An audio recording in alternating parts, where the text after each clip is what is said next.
Welcome to Retention Chronicles, the retention podcast for e-commerce marketers. I'm your host and fellow e-commerce marketer, Mariah Parsons. Tune in as I chat with e-com founders and operators all about customer retention. Think marketing, ops, customer success, and customer experience. We cover it all and more, so get ready to get real with retention. Here is our newest episode. Hello, everyone, and welcome back to Retention Chronicles. I'm psyched to be sitting here with Doug Pick. He is the founder and CEO of DAP Ventures, and you have done a lot of things in your life, Doug. So we are going to get all into it. It's going to be great. But I always like to start with how we got introduced to each other, and it was through Shop Talk Fall. Our listeners will know if they've listened to some of our recent episodes. I met a lot of great people there. I'm sure you did as well. And you were one for me. So had to have you come on the podcast and talk about, how you started Heroes Earplugs and how it has led up to this point where you are helping other people start their dreams, their entrepreneurial dreams. And I'm just so excited to have you here today. So we're going to have you say hi to everyone and then dive into your background a little bit more. Fantastic. Well, hello, Mariah. Good to see you again. And hello to everyone on the podcast. I'm Doug Pick. I'm the founder and CEO of DAP Ventures.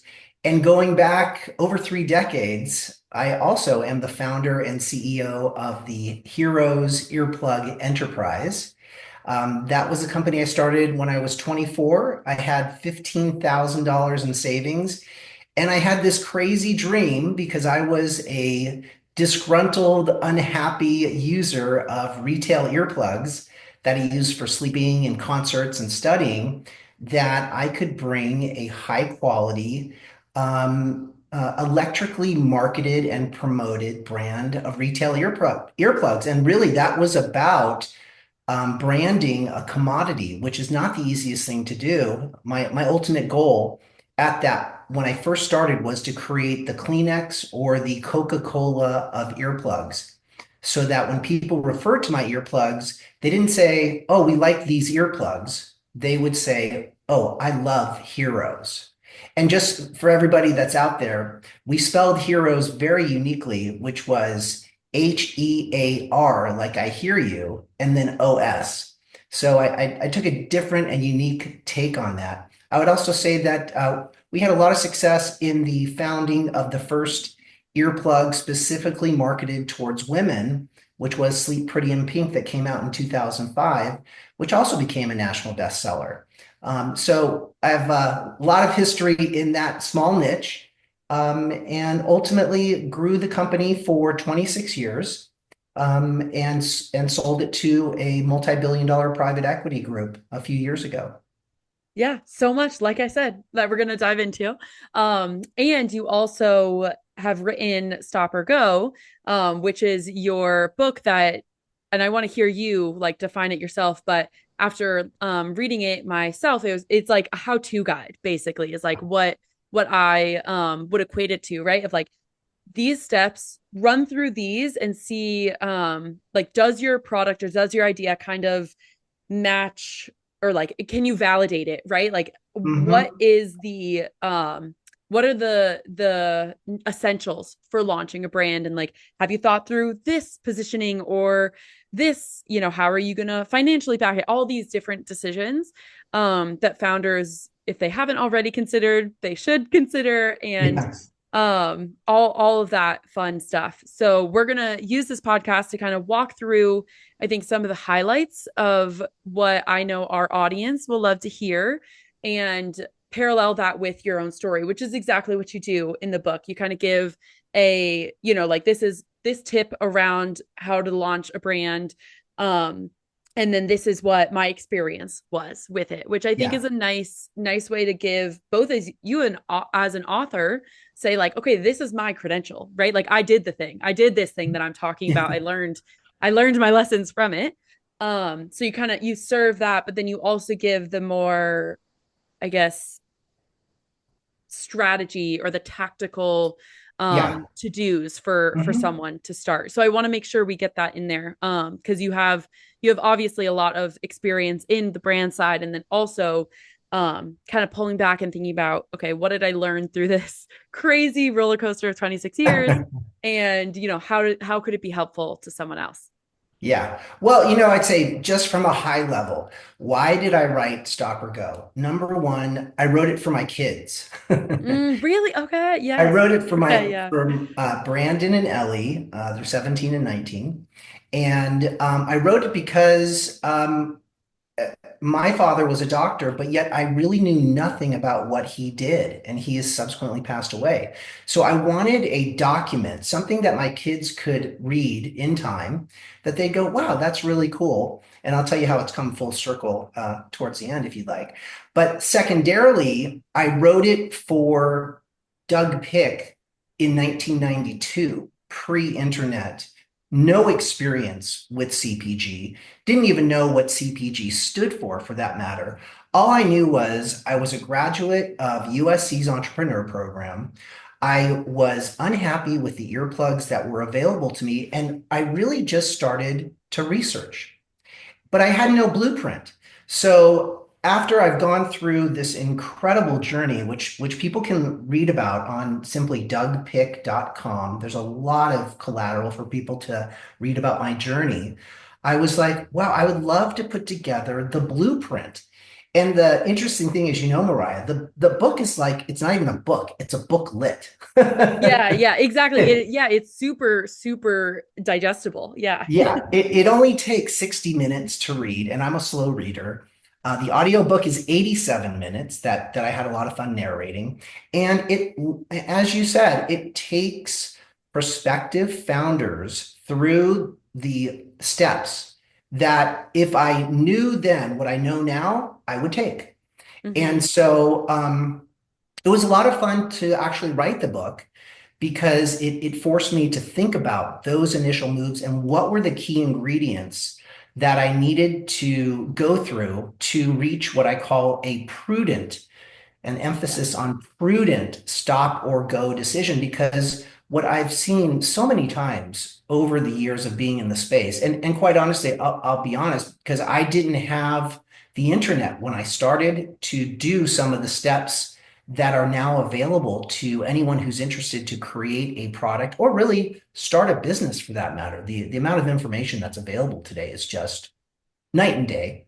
I really just felt this was something that I needed to do for prospective founders to make sure that if they did embark on investing their time, their energy, and most importantly, their resources, and most likely the resources of those that they care about, family and friends, because that's generally how people get started with help from their family and friends, that they know that they have done their homework as opposed to, oh, I've got this great idea. I'm going to get started, but I'm not going to do the research to verify and validate that what I have thought of makes any sense and makes financial sense. Because at the end of the day, what I learned about my business, CPG, in working with every major retailer from coast to coast, Walmart, Target, Walgreens, Rite Aid, CVS, Kroger, Albertsons, Whole Foods. We had distribution of over 30,000 stores. Um, what I realized is that CPG is really just a financial game. I literally call it when I help others in the space that want to scale, I call it the game of retail. You have to understand how to play the game. You have to understand how the game works and be prepared for the financial aspects of what retailers are going to throw at you because every retailer has a different game that they require you to play if you want to sell your products through their distribution. Yeah, I would love to focus our majority of our episode there, honestly, because when I was reading, right, I've been in this space for a while, and talked to a lot of founders, and usually the marketing and operations and like how do you we've covered a lot of topics on this podcast basically, Yeah, and I don't think we've had a deep dive into retail and all the costs associated with it and like playing that financial game. yeah. And that's what I was really taking away of this will be so helpful for our listeners because even forgive me if I forget the word, it's like the case you're Case talking about, like what is it? where he's in Like regards the to, cases that you're selling something oh in, yeah, right? It's like eight of your sure. product or whatever X amount of your product. It's like the case mold or something. I forget it. Yes. Case pack. Um, yes, yes. So like even little details like that, because I think a lot of um obviously a lot of our audience is e-commerce. They're selling directly to a consumer, which is just different from retail or wholesale. Mhm. And I think that's where for brands in the future, this episode could be really helpful for them. Um, just to learn about like, okay, what's the overhead, like all of the different different like shipping containers. How do you think through that and like basically play that financial game of okay, Yeah. this retailer Yeah. makes sense because they'll have this margin, right? They want this price because of that.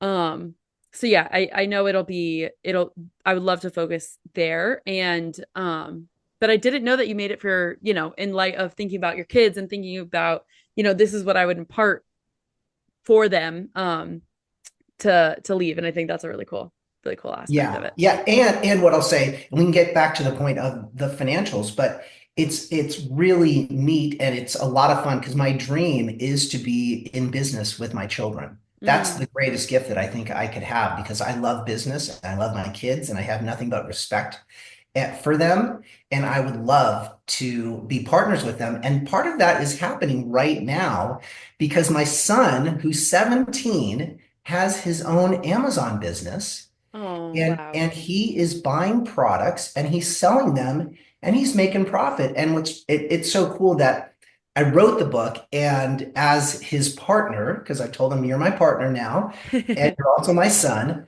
it would be really great if you read my book because you can probably imagine a 17-year-old is not really interested to number one, read his dad's book or listen to his dad. He's like, Dad, I can't even hear your voice. Yeah, yeah, right. He's like, do you have someone else reading it or Yeah. what? But he actually has listened to it, and it's great to be able to talk CPG and strategy with him. So we're in process of building brands together, building wholesale distribution, and it's just very rewarding. Getting back to the expenses of working with big box retailers, and I had multi-decade relationships with all of them. Again, it comes back to the game. Every retailer has their different game. We can speak specifically to what I would do in preparation before meeting with any big box retailer. And this is what I write about in Stop or Go, which is before you sit down with any what's called category manager or buyer, you already should know what the outcome is going to be for doing business with that retailer for the next 12 months. And I'll be more specific in that. Assume that, so I would create spreadsheets for the possibility of working with, let's say, Target, for example, and I'll walk you through what Target looks like. So Target has about 2,000 stores. And if you meet with the category manager of Target and Target says, Mariah, I love Mariah's lipstick. It's the greatest lipstick, and I know our guests are going to love it. We want to bring in three of your products. You're like, yes, I landed Target. It's the greatest thing ever. Well, now let's talk the financials around it. The category manager is going to say, in order to set you up as a vendor, that's $50,000. Now, for each of the three items, for us to set up those three items, it's $15,000 per item. Mm. Now, so you add that up, you got A lot of money. 45,000. So here's my financial cap comes on. You're 95,000 in the hole before you ship your first item. Then what you'll need to do is design a promotional calendar so that Mariah's lipsticks actually get attention from the target guests in the form of percentages off, whether it's on target.com or on shelf. You're going to have to fund those. So those cost, in order to set those promotional events up, they will cost your company money, and then you will have to pay for the redemption.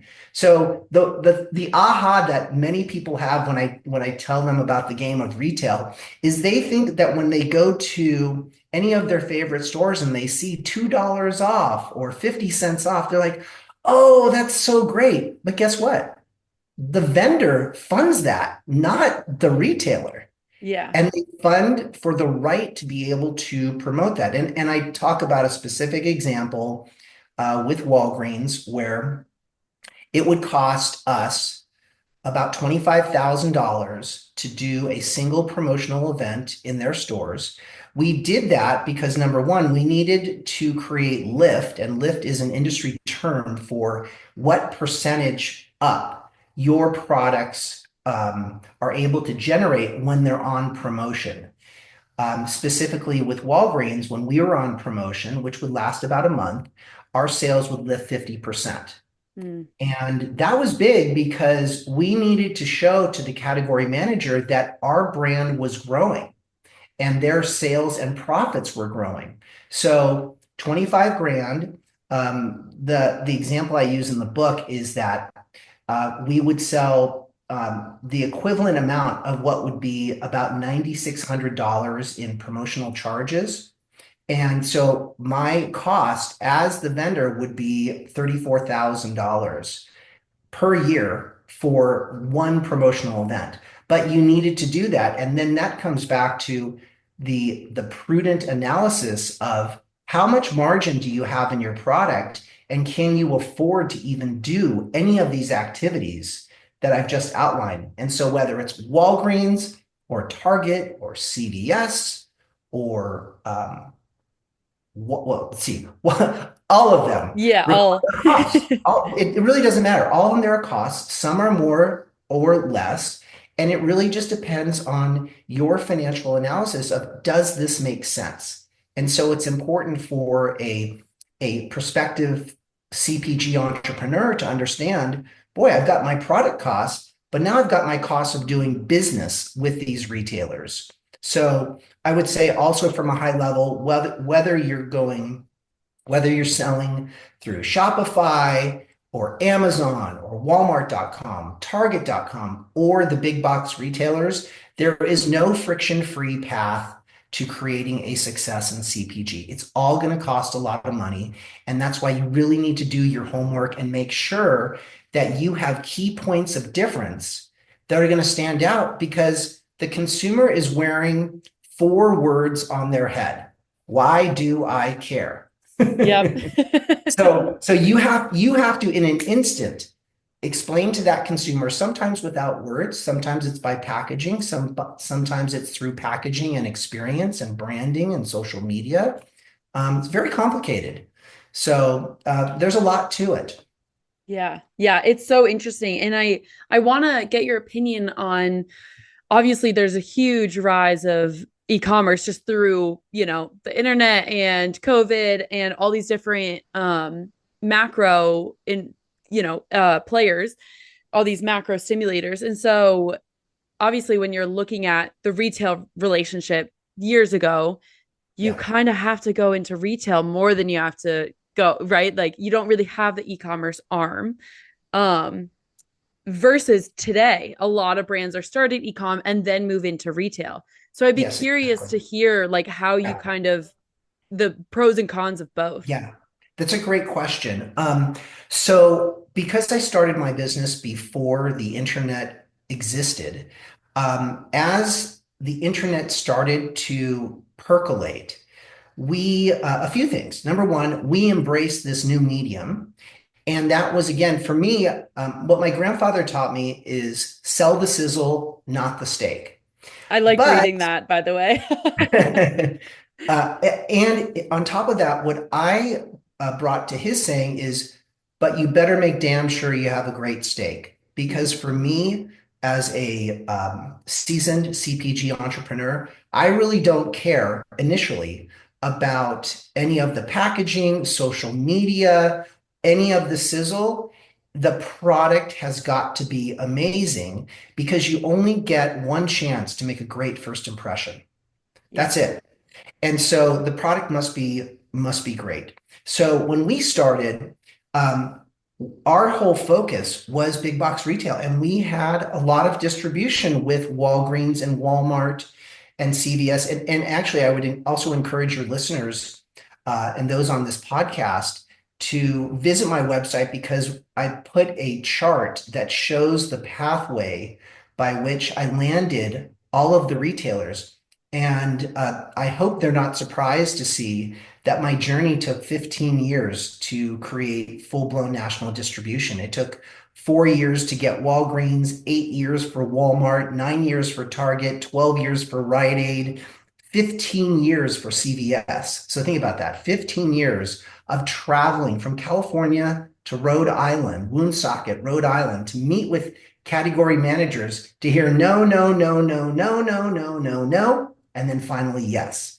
So to your point, we had a big box retail business. We embraced the new technology, and the internet and e-commerce wasn't really a factor for us until it became a factor for us. And I'll explain the transition of what happened, which was with Amazon, we were among the first brands to sell earplugs on Amazon. Going back to, I believe it was 2007 was when we officially launched with them. And then what occurred was in the economic correction of 2008, 2009, 2010, retailers shifted their focus from national brand for those categories that they could shift to store brand.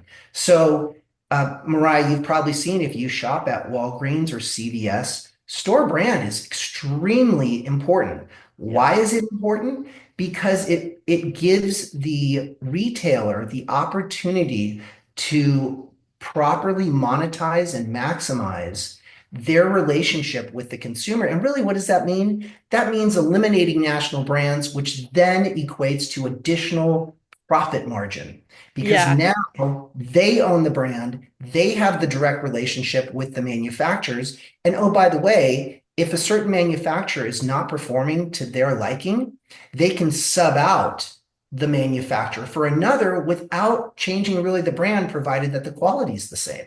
So we went on this journey, and as of 2010, things shifted because store brand became important. That's when I started building a manufacturing company to build support for our national retailers for store brand because margin was getting squeezed. And on top of it, at that same time, what we saw was our Amazon business hockey stick up because the retailers were going to store brand, but what they didn't really realize is that we had 20 years of loyal shoppers that only wanted our Heroes and Sleep Pretty and Pink products.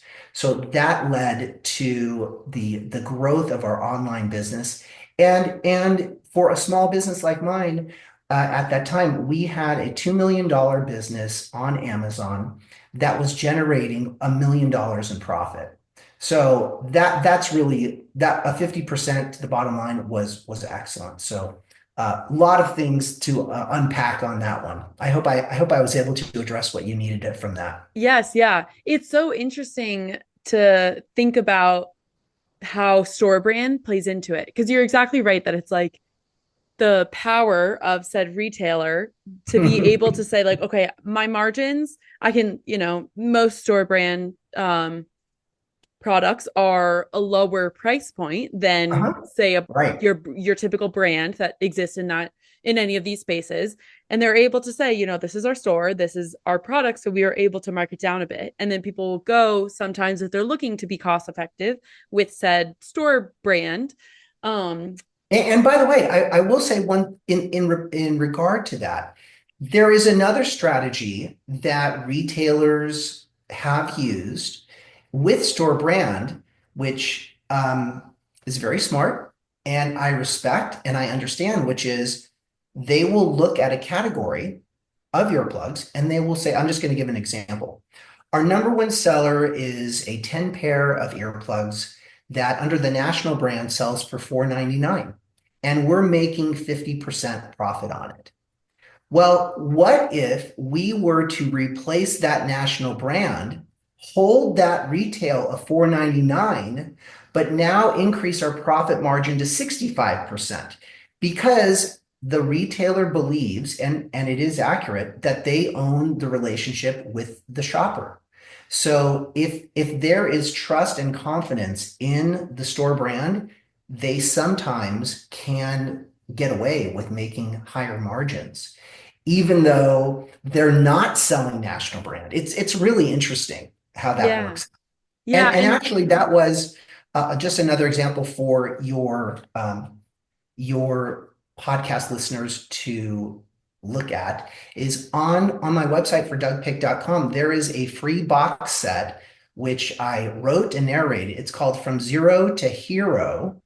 And it's my journey to sell 500 million earplugs. There's 5 stories. One of the stories was my journey when I worked with Rite Aid. It took 3 years to transition them from a what we call the hybrid strategy, which was a combination of national brand with store brand.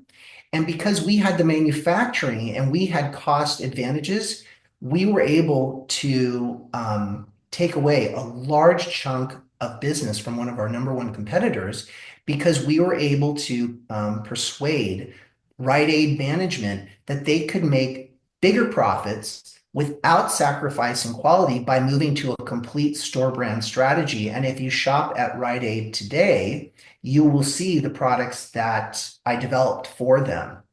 And that was a wholesale shift, and it was a big coup for my little business at that time. yeah, yeah, that's really interesting. Yeah, all these different dynamics. And this is why I love talking to people in the space, just because how would someone know that unless they've actually been in the room and seen these, these updates roll out.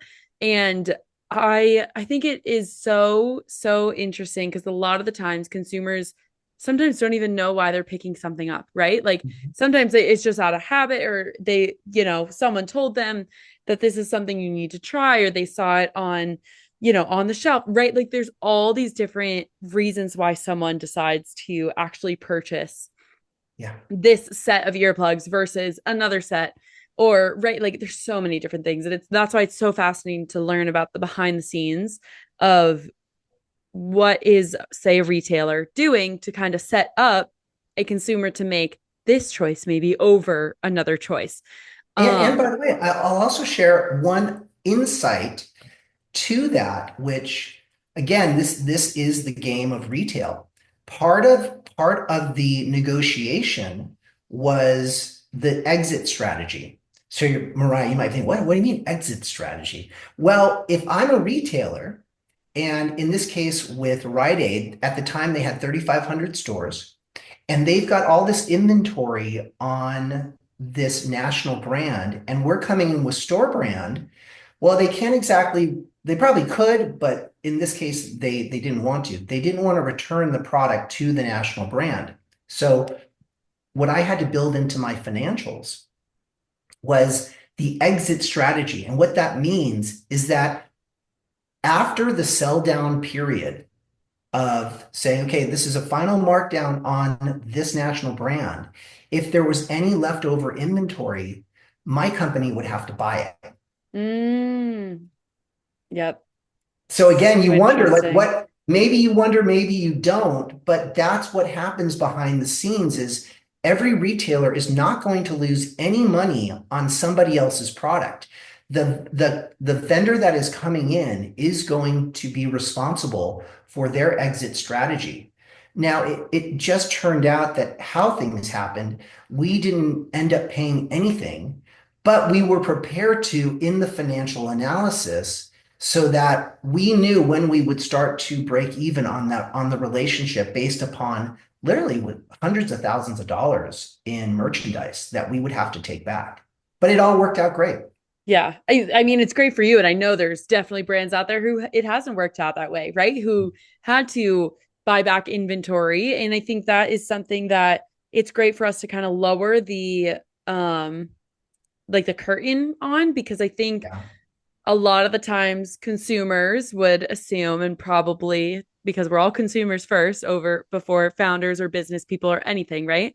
right. Um, it's easy to assume that the retailer, that the bigger company is going to take on that loss, and they're not, because they No, know the power, they know that they're a channel for you to distribute your products. And so I think it's a really, really good point that you call that out and say, also on the back end, like it's not just getting into stores, but it's the whole relationship. And you have to think about, okay, if you don't sell and you have to be ready to fully invest because it's not just enough to get on the shelves. Then you have to market and make sure people go to those stores to buy them so that they're off the shelf, the inventory's out, and then the retailer is placing another order with you. And then Huh? right, like it keeps cycling. And I know another founder who expressed she was just getting started in retail in the Chicago area. And she was saying, she's like, these 12 months, like I'm buckling up. It has to be a super, super effective 12 months. Cause like that's basically,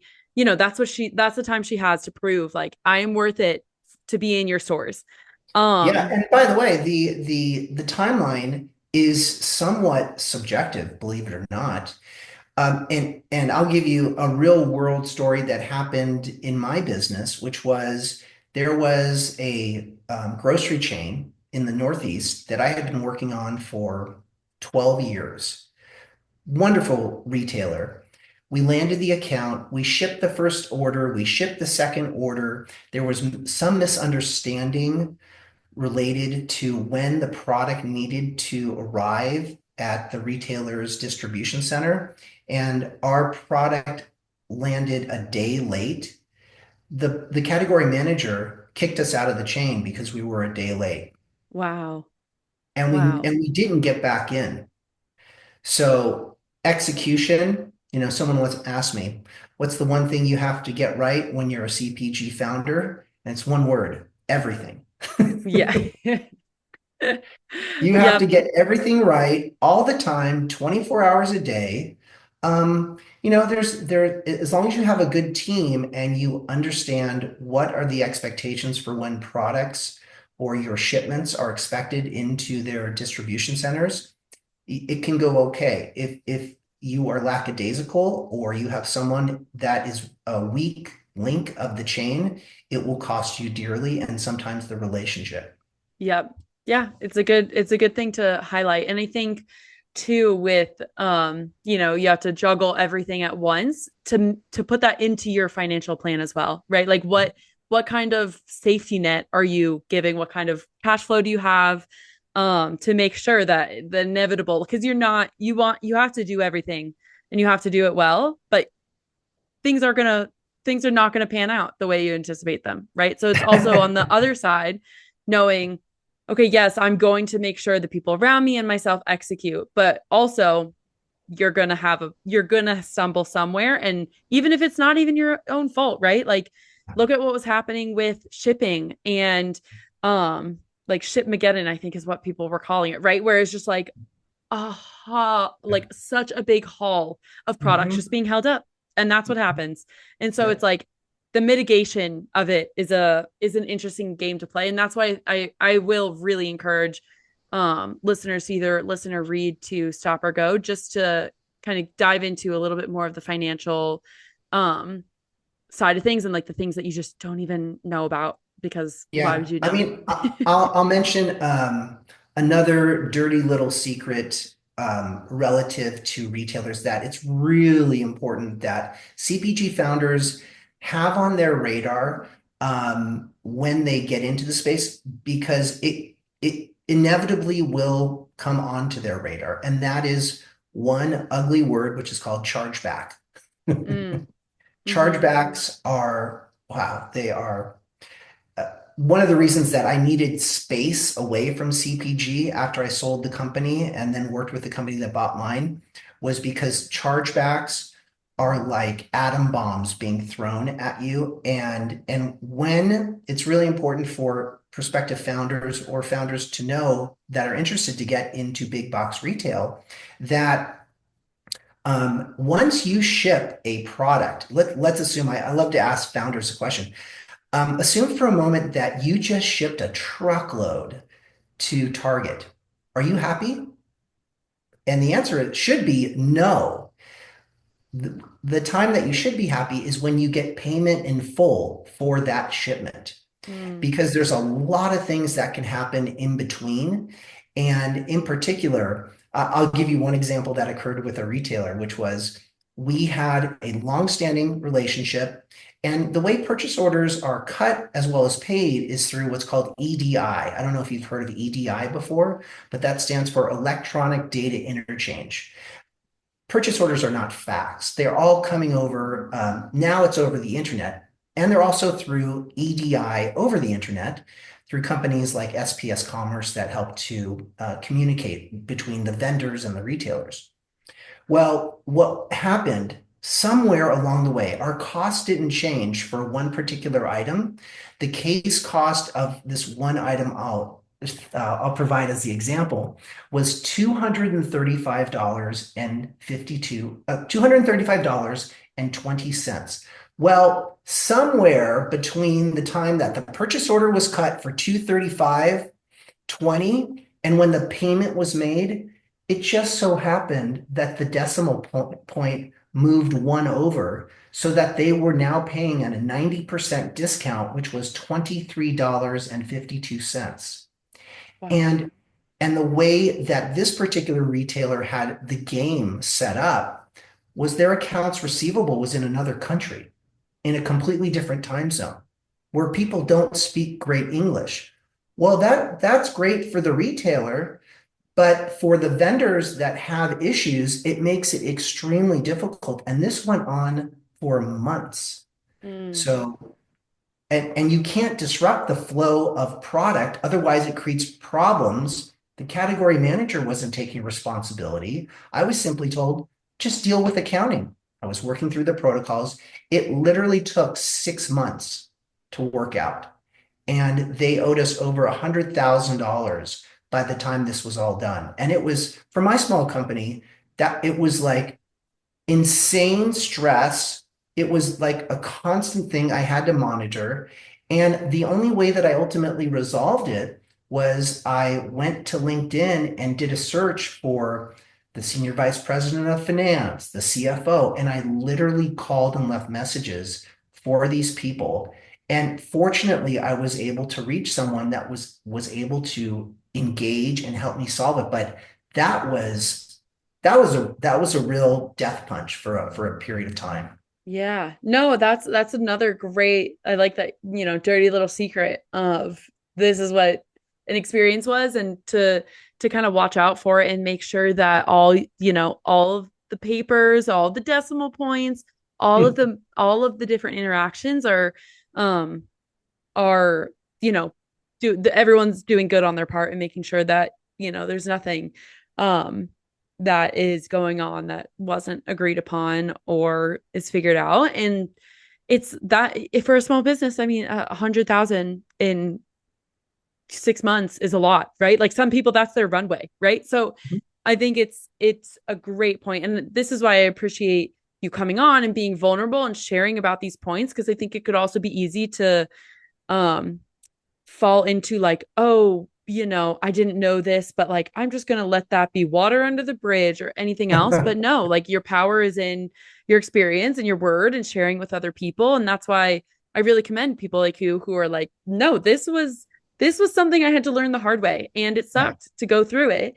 Mhm. And I don't wish that upon anyone else. So like, if it Yeah. helps you to know about my story, even just to watch out for it and know that it's a thing, I think that's one of the most valuable things we can do as humans for each other.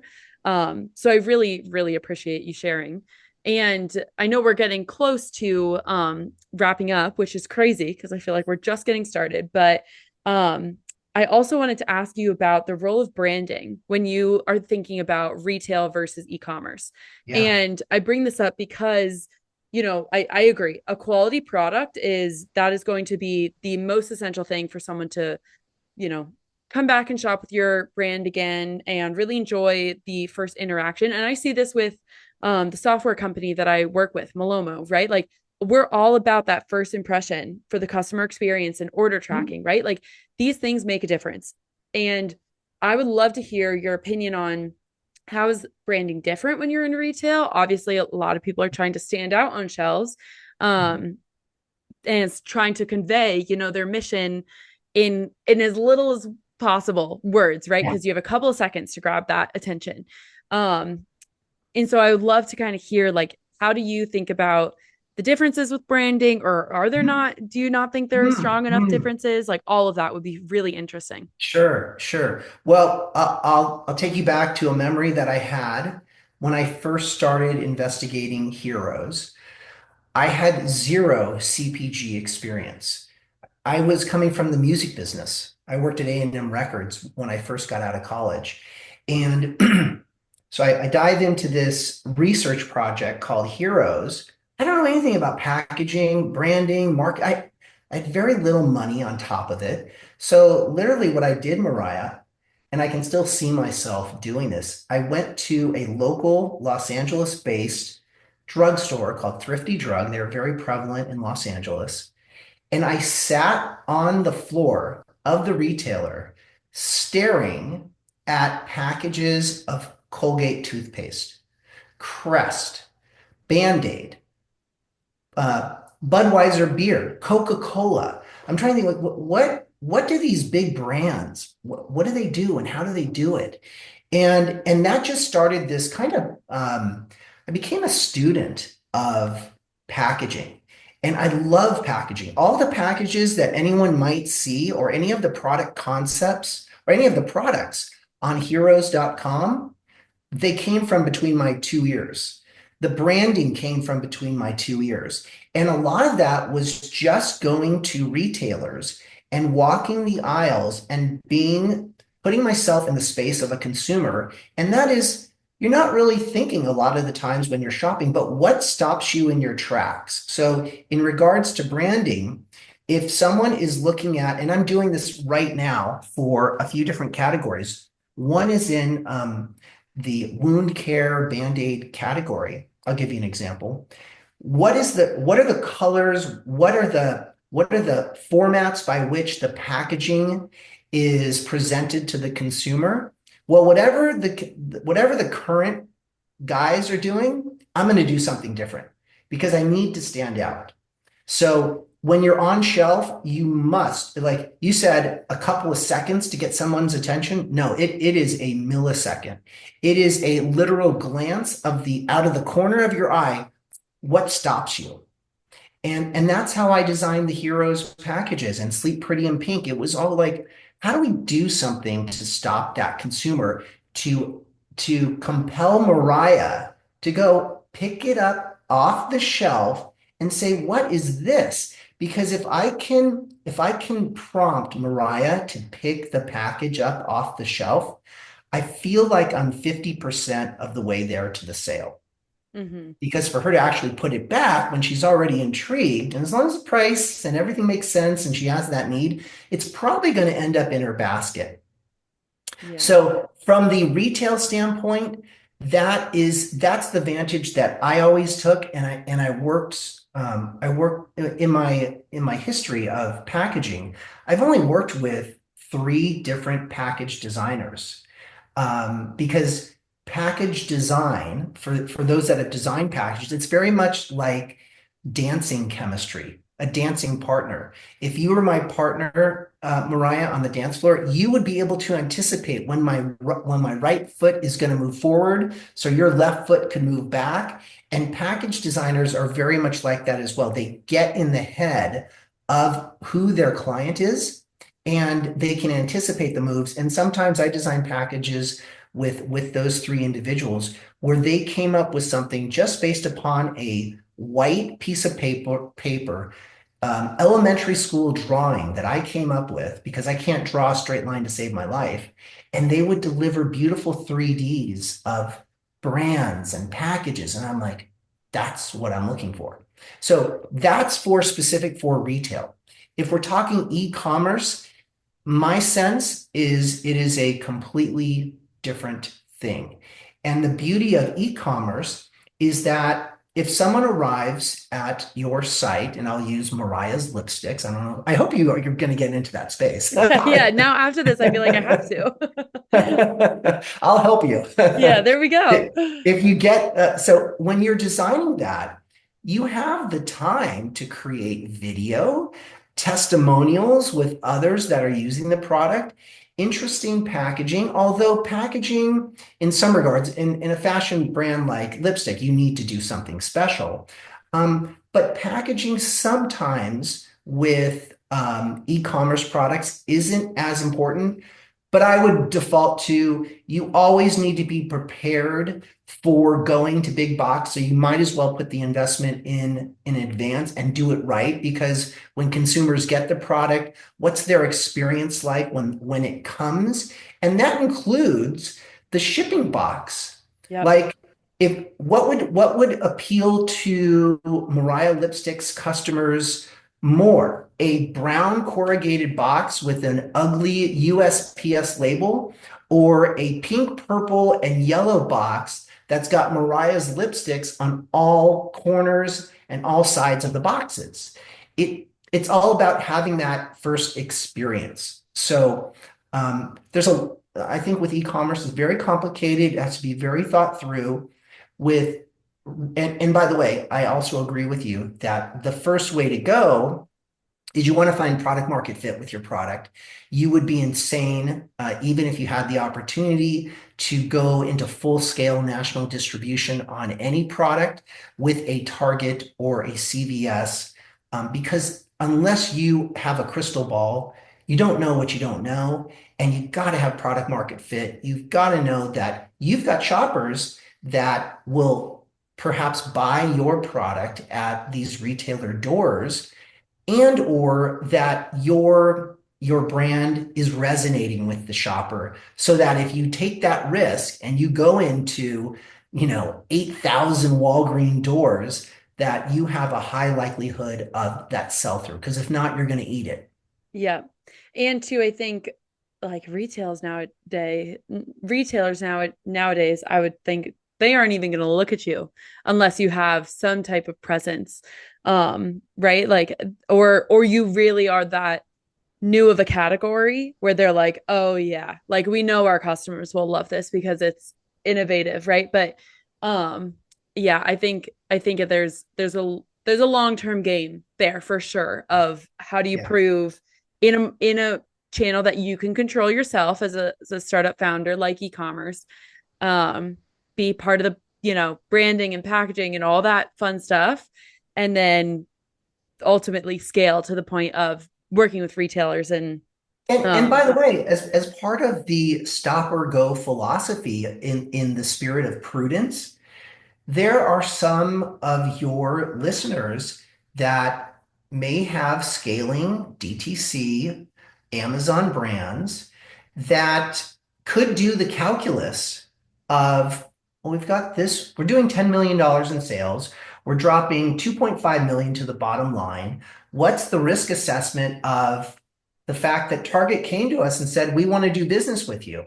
But when you start to drill down, you might find that it's not something you want to do. yeah, yeah, exactly. And that's I've met founders who are like, it is not the right time for us to go into retail. Like we're not ready for it, and we can't, we don't want to go in too soon and then have it be a disaster and then either break that relationship or have it tank the rest of your business that's going well, Yeah. right? So I think Yeah. it's definitely, there's a lot of factors to consider, and I think timing is a huge aspect of it. So I know our listeners are going to love this episode. It was exactly what I wanted, of deep dive into retail and kind of behind the scenes that you wouldn't know unless you've been there. And so thank you, Doug, for being so willing to share and coming on the podcast, making the time. It's been a joy to have you. So thank you. Oh, my pleasure. And it's been a lot of fun to chat with you. Oh, good. I'm so glad. Oh, okay. Wow. What a good episode. Thank you, Doug, and we'll chat soon. Sounds great. Thank you.